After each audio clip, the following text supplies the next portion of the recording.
Hey guys! Welcome back again to my YouTube channel. And for today's video is gagawin na natin yung aking diamond painting. So, kailangan natin i-flat yung ating canvas. Ganyan. Then, syempre yung tools. Ito yung applicator. Ito yung lagayan ng beads. Then, ito yung wax kung saan lalagay mo dyan sa applicator para didikit yung beads at saka yung bag. Saka ito yung mga beads. So, yun. I-check muna natin kung kumpleto yung yung mga beads natin. Ito yung mga beads, mayroon yung mga number na nakalagay dyan sa gilid.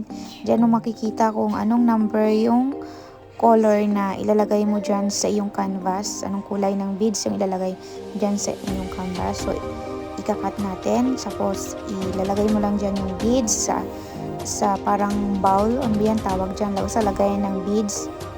Siyempre, dapat i-secure natin yung ating beads kasi baka matapon. So, lagay natin sa bag. So, mag-umpisa na tayo.